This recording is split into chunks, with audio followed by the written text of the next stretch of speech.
তাই আজকে সকালবেলা ঘুম থেকে উঠে 8:30টার মধ্যে বেরিয়ে যাচ্ছি। কলকাতায় যাব, একটা কাজ আছে। এমনিতে তো আমি কলকাতাতেই থাকি, কিন্তু ছুটি কাটাতে হুগলিতে এসেছিলাম, তাতেও শান্তি নেই, আবার যেতে হচ্ছে। তো আমি না সকালবেলা একদম উঠতে পারি না, আমার প্রচণ্ড কষ্ট হয়। ক্লিনিক, কলেজ আর এক্সাম না থাকলে সকালে ওঠাটা আমার কাছে একটা যুদ্ধ। যাই হোক, যাচ্ছিলাম জিটি রোডের রাস্তাটা দিয়ে, গঙ্গা দেখতে দেখতে মাহেশের মেলাটা দেখলাম, পুরো ফাঁকা তখন।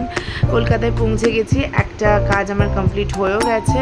আমাকে দেখেই মনে হচ্ছে আমি কতটা বিধ্বস্ত, আর একটা কাজ কমপ্লিট করতে হবে। তার জন্য আমি মেট্রো করে নিয়েছিলাম, আর মেট্রো করে যাচ্ছিলাম। মেট্রোটা আজকে এত ফাঁকা কেন ছিল জানি না, এমনি 12টা 12:30টার দিকে ফাঁকাই থাকে, তা আজকে একটু বেশিই ফাঁকা ছিল।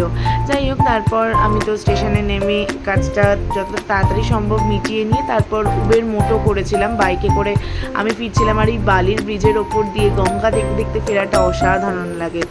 যাই হোক, আর এই ক্লিপিংসটা আমার মায়ের নেয়া। মাকে বলছিলাম পুকুর একটা ভিডিও করতে, ও এখন মামার বাড়িতে আছে মায়ের সাথে, তো মা ওর একটা ভিডিও করে আমাকে পাঠিয়েছে।